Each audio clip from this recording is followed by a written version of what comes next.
اور کہیں نہ کہیں اس معاملے کے اندر پیش رفت کی جائے۔ جناب اعلیٰ، یہ میں بات آپ سے کرنا چاہتا تھا، لہٰذا میں بڑی امیدوں کے ساتھ پھر نکلا ہوا ہوں اسی کوشش میں کہ پاکستان کے اندر جو سارے انسٹیٹیوشنز بند گلیوں میں چلے گئے ہیں، ان بند گلیوں سے نکلیں، میرے لوگوں کے معاملات حل ہوں، معیشت بہتر ہو، غربت اور بڑے بڑے مسائل ہیں جن کا کوئی ذکر ہی نہیں ہے، وہ ڈسکشن کے باہر ہیں۔ ہر وقت یہ تو تڑاک چل رہی ہے کہ یہ کہا اور وہ کہا، اس سے نکلنا چاہیے۔ میرے ملک کو تعمیر کی ضرورت ہے، گروتھ کی ضرورت ہے، اکنامک پراسپیرٹی کی ضرورت ہے، and there is no reason آن ارتھ کہ بغیر گفتگو کے یہ بات آگے چلے۔ بیٹا ایک سیکنڈ ذرا اعظم سواتی صاحب بھی کر لینا، پھر کٹھے سوال لے لیجئے گا۔ دیکھیں، بنیادی طور پر پاکستان کی معیشت، پاکستان کی معاشرت عمران خان کی رہائی سے منسوب ہے، اس لیے کہ عوام نے 8 فروری کو اپنے ووٹ کی حیثیت سے، اپنے ووٹ کی پرچی سے عمران خان کے نمائندوں کو پارلیمنٹ کے اندر اور اسمبلیوں کے اندر بھیجا، اور فارم 47 کے ذریعے میں ان لوگوں کی مذمت کرتا ہوں، میں الیکشن کمیشن کی مذمت کرتا ہوں کہ اتنی بڑی دھاندلی، جنہوں نے الیکشن کو فری اور ٹرانسپیرنٹ کرنا تھا، انہوں نے وہ کام نہیں کیا، لیکن سب وہ کام کیا کہ جس کے ذریعے سے ہماری نمائندگی کو روکا گیا۔ آج بھی میں کہہ رہا ہوں کہ ملک کے اگر دکھڑے دور کرنے ہیں، ان پہ مرہم رکھنا ہے، تو اس کا واحد حل یہ ہے کہ پاکستان کے بلکہ ملت اسلامیہ کے سب سے بڑے لیڈر عمران خان کو رہا کیا جائے، ان پہ جیلی مقدمات کو ختم کیا جائے، اور قانون کی حکمرانی سے میرا یہ ملک جو ہے آگے بڑھے گا، ادارے مستحکم ہوں گے تو پاکستان کی معیشت اور معاشرت جو ہے بہتر ہوگی۔ میں پنجاب کی اس دھرتی کے اندر، غیرت مندوں کی دھرتی کے اندر، اور خاص کر پنجاب کی اسمبلی کے ممبران سے یہ کہنا چاہتا ہوں کہ آپ نے عمران خان کے ساتھ جس غیرت کا ثبوت دیا ہے، پوری قوم آپ کو سلام پیش کرتی ہے، اور انشاءاللہ تعالی آپ کی کاوشوں سے نہ صرف پنجاب آزاد ہوگا بلکہ پورا پاکستان خدا کے فضل سے آزاد ہوگا۔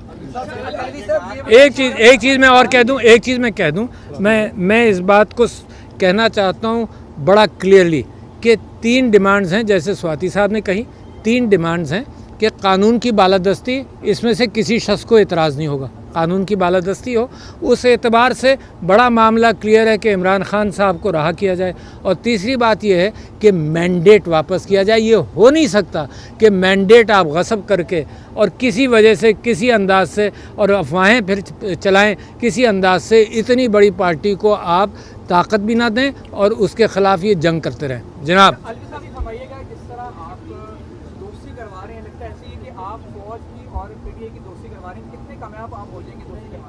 دیکھیے، امید پر دنیا قائم ہے، میری ساری زندگی امیدوں کے ساتھ رہی ہے، اور میں حق اور سچائی کے اعتبار سے امید باندھتا رہوں گا اور کوشش کرتا رہوں گا، اور لہٰذا مجھے یقین ہے کہ ایک ہی حل ہے، اور اس حل کی طرف جو بھٹکے ہوئے بھی ہیں ان کو آنا پڑے گا۔ یہ ملک کے حالات مجبور کر رہے ہیں کہ حل کی طرف جاؤ، ہر اعتبار سے مجبور کر رہے ہیں، مگر اس مجبوری میں میرا غریب پریشان ہے۔ یہ بتائیے گا، جیسے آپ بتا رہے ہیں کہ مذاکرات آپ کرنا چاہ رہے ہیں، تو آپ نے ان سے بھی کوئی رابطہ کیا ہے؟ میڈیا پہ آگے بات تو کی ہے، لیکن ان سے کوئی رابطہ؟ اصل میں میرے بھائی مجبوری یہ ہے کہ جب میڈیا کے ذریعے بات ہوگی تو بات چیت کیا ہوگی، ٹھیک ہے نا؟ جب اخباروں کے ذریعے بات چیت ہوگی تو بات چیت کیا ہوگی؟ فی الحال یہ میڈیا اور اخبارات کے ذریعے چل رہی ہے۔ ایک بات کوئی کہتا ہے، دوسرا جواب ادھر سے ملتا ہے۔ جو بیچارہ جیل میں ہے اس سے کہا جاتا ہے کہ تم دل بڑا کرو، جو بیچارہ ظلم کے اندر ہے اس سے کہا جاتا ہے تم معافی مانگ لو۔ تو اب آپ خود سوچئے۔ تو لہٰذا IMF کے حوالے سے آپ نے USA میں بھی پروٹیسٹ کیا، اور اب جو ہے آپ حکومت وقت کے لیے کہہ رہے ہیں، نئی خواہشات کا اظہار کر رہے ہیں، کہیں پہ کچھ لگتا ہے کہ بیک سٹیپ ہو رہے ہیں آپ؟ نہیں یار، میں نے کیا کہا بیک سٹیپ؟ بتاؤ ذرا، وضاحت کر دو تو جواب دے دوں گا۔ آپ IMF کے حوالے سے بات کر رہے ہیں نا کہ میں نے کہا کہ IMF ٹیکسیشن بڑھائے گی۔ IMF چاہتی ہے کہ آپ جو خرچ کرتے ہیں وہ لوگوں سے ٹیکس میں ریکور کر رہے ہیں، تو میں نے کس کی تعریف کی ہے اس میں؟ عالمی صاحب آپ نیک نیتی سے لگے ہوئے ہیں, نیک نیتی سے پہلے بھی لاہور اپنے مشن پر آئے تھے. ابھی آپ نے کیونکہ الفاظ کی بڑی اہمیت ہوتی ہے, اعظم سواتی صاحب تو غیرت, پنجاب کی غیرت جگانے کی کوشش کریں, آپ نے ایک لفظ استعمال کیا ہے بھٹکے ہوئے. بھٹکے ہوئے یہ بھٹکے ہوئے کون ہیں, عمران خان صاحب یا موجودہ اسٹیبلشمنٹ جس کو؟ اچھا تم چاہتے ہو کہ مذاکرات شروع ہی نہ ہو کبھی. صاحب یہ بتائیے گا کہ پی ٹی آئی کا ایک موقف آیا ہے چیف جسٹس آف پاکستان کے حوالے سے کہ انہیں بینچ سے الگ ہو جانا چاہیے کیونکہ وہ متعصب قسم کے فیصلے دے رہے ہیں. کیا آپ کی بھی یہ رائے ہے کہ کئی issues per P T I کی رائے تقسیم نظر آتی ہے؟ دیکھیے یہ پی ٹی آئی کا حق ہے نا, ہر آدمی کا حق ہے کہ اگر کوئی کہیں کسی کورٹ میں, کسی عدالت میں, کسی بزرگ کے پاس بھی بیٹھ کر اگر کوئی مقدمہ رکھیں گے تو اگر تعصب کا خیال ہوگا تو وہ ان سے گزارش کریں گے کہ آپ پیچھے ہٹ جائیں, آپ نے فیصلہ دے دیا ہے. تو یہ پی ٹی آئی کا حق ہے. سائفر کیس کا فیصلہ کچھ دیر میں متوقع ہے, کیسے دیکھتے ہیں سائفر کیس کے فیصلے کو؟ آپ کے سامنے دوسرا, جب میاں محمود الرشید کو ملنے گئے تھے سروسز ہاسپٹل, ملاقات ہو پائی یا نہیں ہو سکتی؟ اچھا جی, سائفر کیس کے متعلق میں تو پہلے بھی بڑا کلیئر ہوں اس معاملے میں, اور میں نے کل پرسوں بھی کہا, دوبارہ آپ کے سامنے کہہ دیتا ہوں کہ جب منسٹرز حلف اٹھاتے ہیں تو کہتے ہیں کہ جی کوئی میں سیکرٹ ڈائیورس نہیں کروں گا, اگر پرائم منسٹر صاحب اجازت دیں گے تو جو چیزیں میرے علم میں آئی ہیں ان کی اجازت سے کھول دوں گا.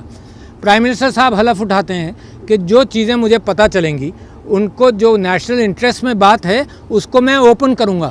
تو لہٰذا یہ میرا آئین جو ہے وہ بڑا کلیئر ہے کہ اس کا فیصلہ کہ کون سی چیز اوپن کرنی ہے, کون سی چیز قوم کو نہیں بتانی ہے, پرائم منسٹر کا فیصلہ ہے. آئین کے اندر وہ پرائم منسٹر حلف لیتا ہے اس بات کا کہ میں, جو میرے اوپر فرض ہے, ایکچولی میں اس کو بڑھا رہا ہوں کہ میرے اوپر فرض ہے کہ قوم کے حق میں کوئی بات ہوگی تو میں اس کو ریلیز کروں گا. تو یہ سائفر کا کیس مجھے سمجھ میں نہیں آتا کہ اس کا سیکشن آفیسر طے کرے گا کہ یہ بات تم نے اوپن کرنی ہے. آفٹر دا آئین امپاورز دا پرائم منسٹر, یا فارن منسٹر طے کرے گا, ہے نا. تو یہ تو عمران خان کا فیصلہ تھا, اس کے اوپر سائفر کیس میں گنجائش نہیں بنتی. مگر اگر عدالتیں اس بات کا خیال نہیں رکھیں گی تو وہ بدنام ہوتی رہیں گی, اور اسی وجہ سے دنیا کے اندر یہ کیفیت ہے. آپ نے رجسٹ کیا کہ اس وقت پاکستان انصاف کے اعتبار سے 144 پر ہے, اسی وجہ سے ہے. آپ نے دوسرا سوال کیا کہ محمود الرشید صاحب سے, ہاں میں ملنے گیا تھا, مجھے خبر ملی کہ ان کا آپریشن ہوا, میرے دوست ہیں, میں ملنے گیا. تو یہ عجیب نظام ہے کہ جو ہمدردی کے اندر بھی مجھے انہوں نے اندر بھی نہیں جانے دیا, میرا سلام بھی نہیں کہنے دیا ان کو. تو لہٰذا ان کا کل میں نے سنا ہے کہ آپریشن ہوا, اللہ تعالیٰ ان کی صحت بہتر کرے. مگر یہ جو سوسائٹی کے اخلاقی چیزیں ہیں نا, ان کو اس طرح سے پامال کرنا, گھر چادر چار دیواری ان معصوموں کو بند رکھنا. ابھی جن فرزانہ کا میں نے نام لیا, ان کے شوہر جناب ان کو جو بیمار تھے اور ان کو ملنے کے لیے یہ کہا گیا کہ تم پریس کانفرنس کرو گی تو مل لینا. تو یہ تو بیسک میں سمجھتا ہوں سوشل ویلیوز اور اقدار کے مسلمانوں کے خلاف ہے.